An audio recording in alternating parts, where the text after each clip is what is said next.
EH Bilduk, EAJ eta PSek Gasteizko udalerako aurkezturiko 2026ko aurrekontuak babestuko ditu. Halaxe jakinarazi du astearte honetan Rocío Vitero koalizio subiranistako bozeramaileak. Izan ere, hainbat zuzenketa adostu ditu EH Bilduk udal gobernua osatzen duten alderdiekin. Zehazki, zerbitzu publikoak indartzeko bideratuta aurkeztu dituzten 40 zuzenketa, enplegua, etxebizitza, gizarte politikak, kohesioa eta trantsizio ekosoziala blokeetan banatu dituztenak. Guztira, 8,25 milioi euro bideratuko dituzte berrikuntza horietara. Emakume mastektomizatuen eskura dauden baliabideak hobetzeko beharra islatu du Emakundek astearte honetan aurkezturiko ikerketa batek. Txostenaren arabera, osasun langileen artean komunikazioa eta neutraltasuna mantentzea garrantzitsua da emakumeok erauzitako bularra berreraiki nahi duten ala ez erabakitzeko prozesu horretan. Izan ere, edertasun kanonak betetzeko presioak eragina dauka emakume askoren hautuan eta horregatik da ezinbestekoa laguntza baliabideen hobekuntza. 2030tik 2035era. 5 urtez atzeratu du Europako Kontu Auzitegiak Euskal Y-koa amaitzeko data. Astearte honetan argitaratu du erakundeak kontinenteko 8 garraio proiektu esanguratsuren inguruko nondik norakoak HT-arena kasu. Datu horien arabera, azpiegitura honek 6.888 milioi euroko kostua izango du bukaeran 2020 urtean aurreikusitakoa baino 47% gehiago. Euskal Y-koa azkenean 2035erako amaituko bada, mende erdiko atzerapena jasanda izango da. Hasierako proiektuak 2010 ezarri baitzuen azken data gisa.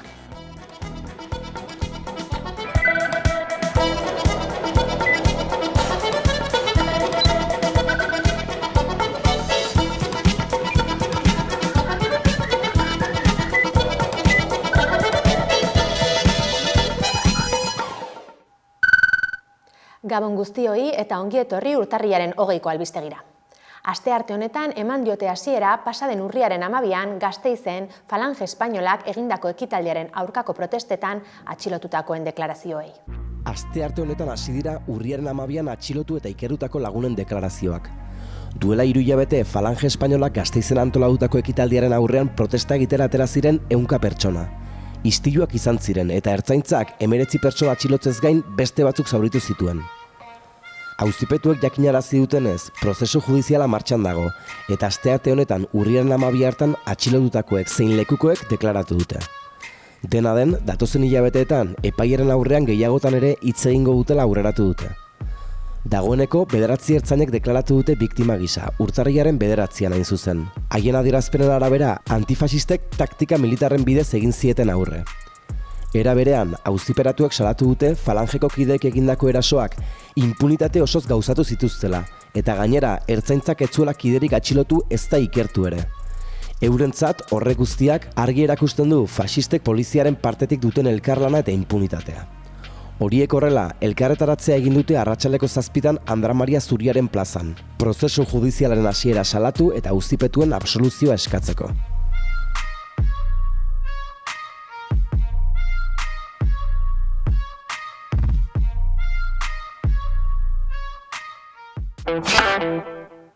Gaurkoan, San Sebastian eguna ospatzen aritu dira Euskal Herriko hainbat txokotan, naiz eta festarik ezagunena Donostiakoa izan.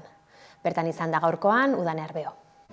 San Sebastian egun handia ospatzen ari dira Donostian, gauerditik gauerdira 24 orduz, danborrotxak besterik ez dira entzuten, festa lehertu da Gipuzkoako hiriburuan, une honetan Antigua auzoan gaude eta jakintza ikastolakoak pasaberri dira hemendik danborrotxekin. 160 elkarte eta talde arituko dira 24 orduz Donostia osoan eta aipatzekoa da danborrada tradizionalak 100 urte bete dituela eta Jon Insausti alkatearen aurreneko danborrada dela bera alkate gisa.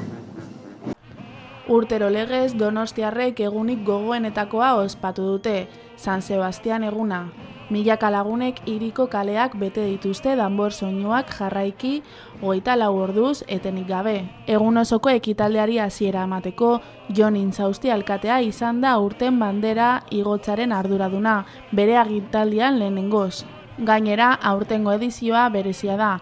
Danborradak 100 urte betetzen dituelako eta 1926an Gipuzkoako hiriburuko bandera igo zutelako lehen aldiz plaza berrian. Bertan bildu dira hainbat eta hainbat donostiar Gaztelubide elkartearen irteera jarraitzeko asmoz.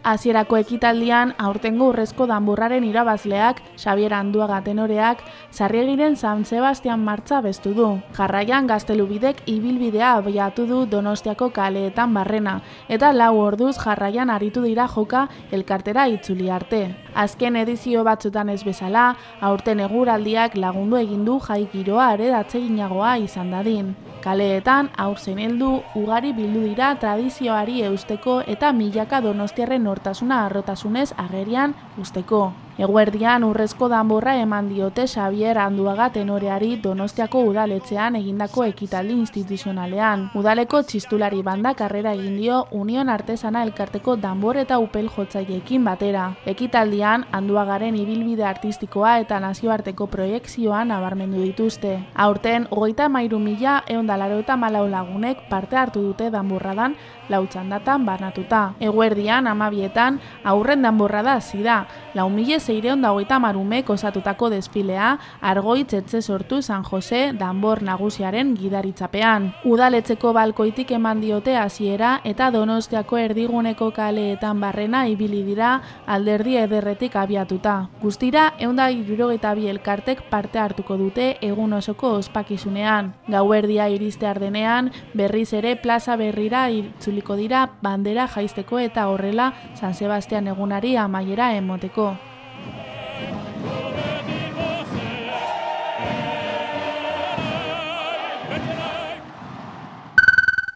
Donostian ere, festa giroaz baliaturik, 2026ko urrezko danborra banatzeko ekitaldia egin dute udaletxean. Aurtengoan, Xabier Anduaga tenorea aintzatetsi dute. Donostian danborroitzek dirauten bitartean urrezko danborra eman diote Xabier Anduaga opera eta zarzuelako donostiar tenoreari, Jon Isaustik eman dio eskura, 8 urterekin hasi zen Donostiako Orfeoian abesten, eta mundua osoan eta nazioartean aski ezaguna da, eskaera gehien dituen tenoretako bat baita. Donostiako herritarrek aukeratu dute aurtengo saritua 56 hautagaitzen artean. Urrezko danborra jasotzea, norberak inoiz irudikatu ezin duen une horietako bat da. Hiri honek berau zaindu dituen haiek nola omentzen zituen ikusi zazi naiz. Donostia munduratzeagatik edo besterik gabe hiria diskrezioz eta irmoki maitatzeagatik.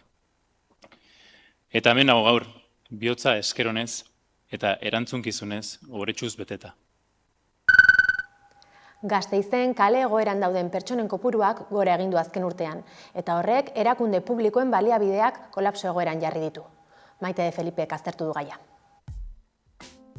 Gasteizen 233 pertsona inguru zeuden kale egoeran 2025ko azken hilabeteetan. Lutxo Rollero gizarte politiketako zinegotziak adierazitakoaren arabera. Ildo horretan, azken hilabeteetan ohikoak dira hiriko Salburua auzoan kalean bizi diren maliarren inguruko albisteak. Haien jatorrizko lurraldetatik iesi asiloa eskatzera etorri dira. Hala ere, hoiez gain, badago kalean bizitzea baino beste aukerarik ez duen jendea ere. Esaterako industrialdeetan daudenak. Badute bestelako alternatibaren bat, eta batez ere, zein da erakunde publikoen erantzukizuna honen aurrean, udaletxe mailan ostatu beharrari erantzuteko bi baliabide nagusi daude, batetik aterpe izenekoa eta bestetik kamaz. Hauetan kale egoeran dauden pertsonak bizitzeko lekua eta laguntza soziala jasotzen dute. Bi zerbitzu horiek kolapsatuta daudela salatu du udalak, eta itxaron zerrendak luzeak direla ohartarazi dute. Beraz, une honetan ez dago berehalako baliabide publikoetara heltzeko aukerarik.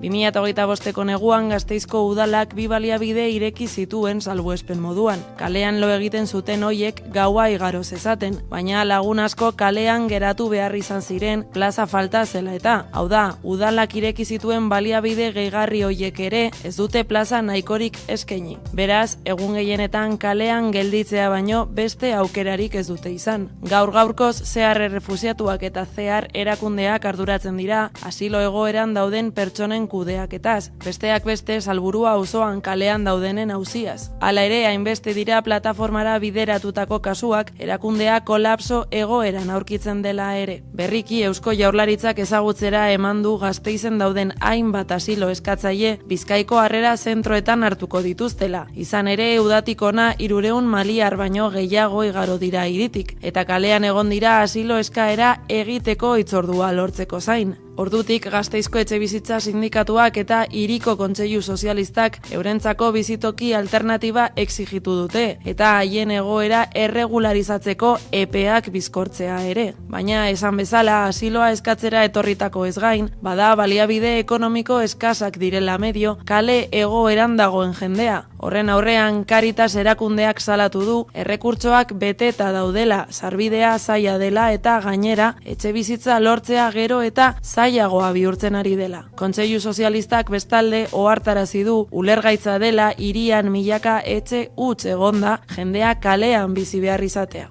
Ildo horretan gogoratu beharra dago azkenaldian hiriburuan aurrera eraman diren etxegabetzeak, baita oraindik egiteke daudenak ere. Esaterako Aldezarrean berakak hustu nahi duen eraikina, bertan dauden familiak adingabeak tarteko kalean utziz. Beraz, hoiek horrela baliabideak kolapsatuta dauden honetan, epe luzera kalean bizi diren lagunek ez dute bestelako alternatibarik. Hala ere, Etxebizitza Sindikatuak eta Kontseilu Sozialistak arropa, manta eta janari bilketak antolatu dituzte kalean daudenentzat. Era berean, Salburua auzoko bizilagunek prestutasuna adierazi dute egoera horretan daudenak laguntzeko. Hainbat elkartek ere janaria eta arropa edota mantak jasotzen dituzte baliabide ekonomikorik ez dutenentzat, esaterako Caritas edo Arabako elikagai bankua. Sindikatuek astelehen honetan erregistratu dute gutxieneko soldata propioaren alde datorren martxoaren 17 deitu duten greba orokorra. ELA, LAB, STEILAS, HIRU eta Etxaldeek antolatu dute lan uztea. Astelehen honetan sindikatuek martxoaren 17 greba orokorra erregistratu dute. LAB, ELA, STEILAS, HIRU eta Etxalde sindikatuek egin dute deialdia.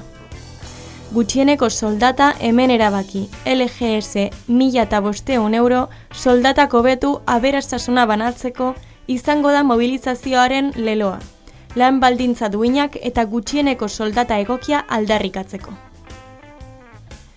Sindikatuek adierazi dutenez, azken urteotan bizi kostuaren igoera gutxieneko soldatarena baino asko handiagoa izan da, eta horrek langileen bizi baldintzak nabarmen okertu ditu. Testu inguru horretan gutxieneko soldata duin baten beharra azpimarratu dute, eta Euskal Herriko errealitate sozioekonomikora egokitutako 1.500 euroko gutxieneko soldata propioa eskatu dute. Halaber, salatu dute gutxieneko soldatari buruzko erabakiak Euskal Herritik kanpo eta bertako langileen beharretatik urrun hartzen direla gaur egun. Horregatik, erabakitzeko ahalmena hemen izatea funtsezkoa dela defendatu dute eta patronalak zein hainbat alderdi politikok bidean jarritako oztopoak ere kritikatu dituzte. Azkenik, greba honek herritarren parte hartze demokratikoa sustatu nahi duela adierazi dute. Sindikatuen hitzetan, greba orokorra tresna kolektibo eta legitimoa da patronala eta instituzioak interpelatzeko eta langile guztiei mobilizazioarekin bat egiteko deia egin diete.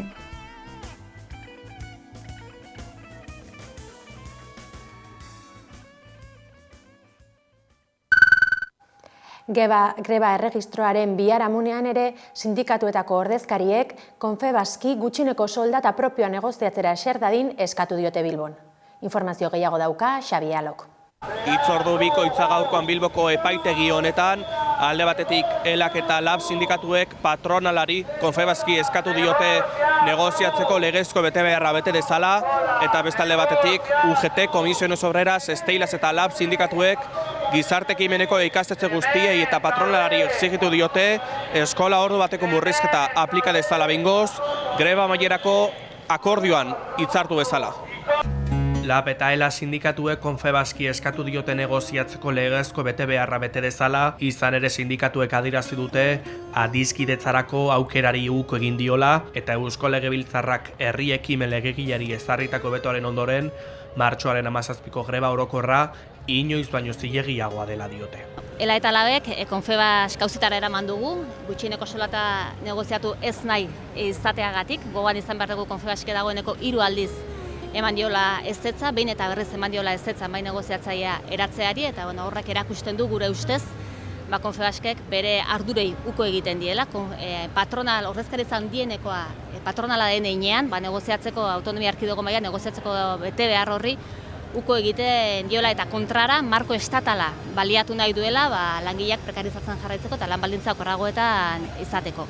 Confebas patronal autoritarioa da, behin eta berriro uko egiten dio Espainiako miseriazko lan baldintzak Euskal Herrian negoziatzeari, hala egin du Kimiketako hitzarmenean, enplegu zentru berezietan, eta hala ere egin du gutxieneko soldatarekin.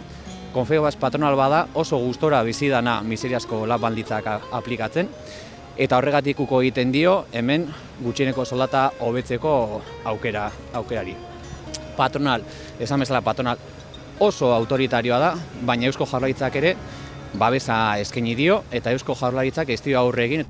Euskal Autonomia Erkidegoko Auzitegi Nagusiak bi sindikatuek patronalaren aurka jarritako demanda aztertzeko saio eginda eta epaiketan ELAk eta LABek defendatu dute langileen estatutuak lehentasuna eman diela Arabako, Bizkaiko eta Gipuzkoako akordioei, ondorioz bi aldeek bertako hitzarmen eta akordioak negoziatzeko bete beharra dutela azpimarratu dute. Ildo beretik sindikatuek berretsi dute epaiketak argi uzten duela martxoaren 17ko greba orokorra ezinbestekoa izango dela, enpresarien eta alderdi politikoen jarduera baldintzatzeko eta Hego Euskal Herriko langileen kohesio soziala posible egin dezakeen gutxieneko soldataren eskuduntza irabazteko.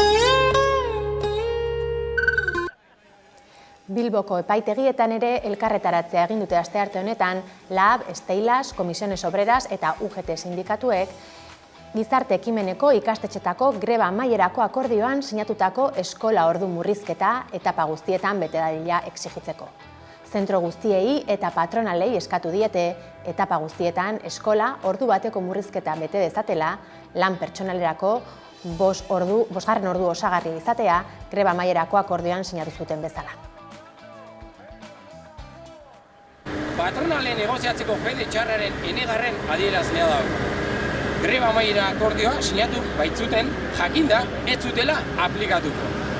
Kristau eskolaren egoitzara joan ginen, ozen eta argi esateko, sektoreko langileok errespetua merezi dugula. Gogorarazteko Kristau eskolak eta AIC-ak bere hitza bete behar dutela. Oporrak bakean programak ireki du aurtengo harrera kanpaina. Aurreko urteetan bezala, Euskal Herriko familiei gonbita luzatu die Algeriako basamortuko kanpamenduetan bizi diren haur-sahararrak bertara ekartzeko. Eta guzti honi buruz hitz egiteko gonbidatugu gaurkoan platora Josu Etxaburu, ekimen honetako kidetako bat. Arratsaldeon Josu, mila esker, beste behin ere gonbita onartu izanagatik. Eskerrik asko. Pasaden larun batean egin zenuten agerraldia Donostian, aurtengo Oporrak bakean programaren harrera kanpaina hau aurkezteko. Konta iguzu zertan datzan edo berrikuntzaren bat ote dagoen, nondik norakoak? Nik esango nuke berrikuntza gehiagirik ez dagoela eta deialdia zehatza da. Aurten ere harrera familiak eskatzen ari gara. Harrera familiak eskatzen ari gara aldan eta ume saharar gehien ekartzeko helburu eta asmoarekin. Nik uste gogora ekarri behar dela Oporrak bakean programaren helburu nagusia hori dela. Uztai eta abuztuan gure familietan haur saharar bat izatearena eta aldi berean bertan uda garaian izaten diran 50 gradu luzeetatik ateratzea arnasgune bat izatea eurentzat, gure familietan baita ere mediku kontuak eta ere ahalbideratzea eta indartu beharreko alorrak indartu. Eta baita ere nik esango nuke eta gure ustez arnasgune bat bihurtzen da baita ere hango familientzat. Zeintzuk dira aurten dituzuen beharrak? Hau da, egin duzute aurre ikuspenik zenbat familiaren beharra izango zenuketen edo? Bai, gure helburua da aurten ere, uztailaren batean, bi hegazkin ekartzea Loiura. Errepikatuko dituzten ume sahararrekin, momentu honetan izan dezakegu hegazkin bat betea eta bestetik zertxoait.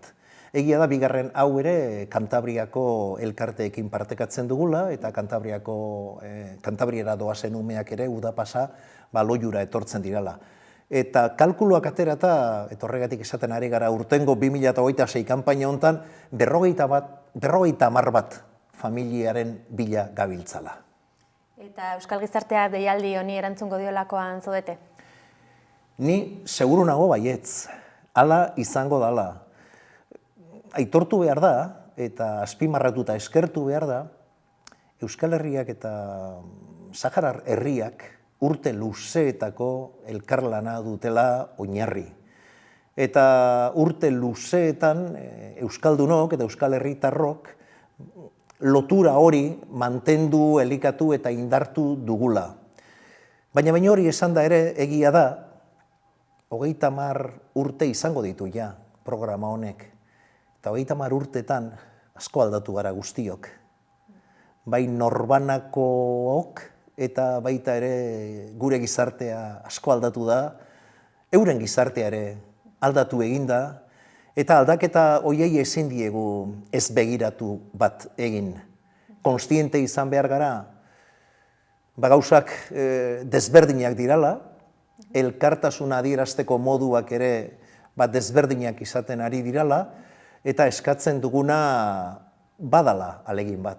Badala alegin bat uztaila eta abuztuan hango ume bat gure familian izatearena. Baina esaten dizudana, ni seguru nago 50 familia horiek lortuko ditugula, bi hegazkin horiek beteko ditugula, eta kapaz izango garela aurten ere, ia 200 gora umeri uda gure artean pasatzeko aukera eskaintzeko. Behin baina gehiagotan errepikatu izan dugu, baina jendeak berriz ere gogoratu dezan, naiz eta pixka bat aipatu dugun elkarrizketaren hasieran, zein onura dakartza haur sahararrentzat, bai fisikoki eta bai psikologikoki ere, udara Euskal Herrian pasatzeak. Badira elementu batzuk izan daitezkenak anekdotikoak, oso asalekoak izan daitezkenak, baina itsasoa ikustearena, eskailerena, txorrota zabalduta ura ikustearena, badira bertan egunerokotasunean ohikoak ez diren elementu batzuk, baina hortik harago, ona etortzeak eta 2 hilabetetan beste familia baten bizi izateak aukera ematen digu mediku kontu guztiak egin ahal izateko, eta izaten dira tarteka ere hemen halako edo bestelako gaixotasunen bat edo beste antzematen diranak, eta horrek laguntzen die baita ere, bai hemengo familiei eta bai hango familiei ere horien jarraipena egiteko, eta ezagutza mediko bat egiten da, eta gero nik esango nuke pixka bat pantalla aldatu egiten diegula. Eurek bertan bizi dira, gustora etortzen dira, baina nik esango nuke gustora joaten dirala ere. Eta horrek asko esan nahi du. Eta esan nahi du euren bizitza bertan dagoela, eurek jakin badakite euren familia bertan dagoela, euren lagunak ere bertan daudela, nahiz eta hemen lagun berriak egin, beraz, etortzeko irrikitan egoten dira, baina gero joaterakoan ere, bateren batzu joaten dira penarekin. Baina beste asko galdetuz ere bai, eta gure hegazkina irteerakoa noiz da, eta ez. Horrek esan nahi du badala erresistentea dan herri bat, resilientzian bizi dana, esperantzari eusten diona, eta duintasun handia duen herri bat dala. Eta hori txiki-txikitatik eurek badakite saharrak dirala, momentu honetan Tindufeko errefuxiatu kanpalekuetan bizi dirala, baina euren berezko lurraldea mendebaldeko Saharan dagoela. Aipatu duzu ere, beraien familia biologikoengan onura duela aurrak ona etortze horrek zein zentzutan? Hasteko nik azpimarratuko nuke, edo beste modu batean esan da galdera egingo nuke, nola sentituko ginateke gure seme-alaba bat 8 urterekin, 9 urterekin, beste kultura bat, beste hizkuntza bat, beste lurralde bat, ezagutzen ez dugun familia batengana hurbiltzen baldin bada, edo bidaltzeko beharra baldin badut. Guzti hori bakarrik beharretik, bai? Egiten da. Beraz, eurentzat ere jakitea hemen badagoela konfidantza kate bat, eta etorriko diren familiak gozo hartuko dituztela, eta euren seme alabatzat hartuko dituztela, asko lasaitzen dute. Eta gero, lotura hori asko indartzen da, harrera familiak kanpalekuetara joaten diranean, eta hango familiak elkar ezagutzen dutenean, hori da beste momentu marabilloso bat. Elkar ezagutzen dutenean, aurpegia jartzen diotenean bakoitzari, nahiz orain teknologia berriekin eta bideodeiak eta sarri askotan egiten diren, ezta? Baina bertan partekatu, hemengo familia bertara joan, ez? Berdintasunetik bi familiek hitz egin, eta 2 hilabetetan hango familiak ere, arnasa pixka bat hartu, ez? Jakinda seme alaba ondo dagoela, ondo zainduta dagoela, mediku kontuak egiten ari dala, beste lagun batzuk aurkitu dituela, beste esperientzi bat, beste bizipen batzuk dituela, uste dugu garrantzitsua dala. Eta gero eurentzat ere interesgarria izaten da, harrera familiarekin sortzen duten loturak, ezta? Eta lotura horiek beti ere udatik harago ere luzatzen dira. Harrera familiak aipatu dituzu, zer diote harrera familiek behin esperientzia edo ekimen honetan parte hartu ostean? Zeintzuk izaten dira haien hitzak? Harrera ere, sarri askotan gehiegi romantizatzen dugu, bai? Eta egia da, akaso, lehenengo aldiz etortzen direnean, hor olioztatu egin behar dela, ez? Hau da, konturatu behar gara, nondik datorren, ume hori, zein ingurutik datorren, txertatzen dugula geure kulturan, denbora bat behar da, beraz, nik esango nuke hasiera batean pazientzia pixka bat ona dela. Eta sarri askotan esaten denean, umea ez da ohitzen, hemen elkarri ohitu behar gara. Elkarri, eta gainera jakinda bera nondik datorren, eta gu baita ere familiara zer ekarri dugun beste kide bat moduan. Behin hori igarota, gauzak oso erraz joaten dira. Eta gainera, esango genuke, bizipenak eta esperientziak hein handi batean oso positiboak dirala, eta hor dago datua, hau da, errepikatzaileen kopurua oso altua izaten da. Horrek esan nahi du, iritsi dela, ez da, olioztatze fase hori, eta umea gustora dagoela, familia gustora dago, eta hori ere da beste momentu ederra eta polita. Deialdia egin nahiko bazenu familiaren bat oraindik ere duda mudatan egongo balitz, harrera kanpainonetan parte hartu edo ez, ze mezu bidali nahiko zenieke familia horiei? Sarritan galdetzen didate, ea badagoen familia profil egoki bat. Eta nik esango nuke familia profil egokiak guztiak dirala. Eta sarritan ere galdetzen didate, ea zer behar den. Eta beti erantzuten dut hitz batekin, gogoa. Gogoa behar da. Ez dago profil bat, hau da, seme-alaba dun familiak ongi etorriak, seme-alabarik gabekoak ongi etorriak. Bakarrik ez, eta ez bikote moduan edo ongi etorriak. Era bateko edo besteko lotura duten pertsonak aurrera. Gogoa behar da. Eta gogo horretan, jendeari esan, norbanako erabakia dala, ume saharar bat etxean hartzea, 2 hilabetez, baina aldi berean, bakarrik ez dirala sentituko.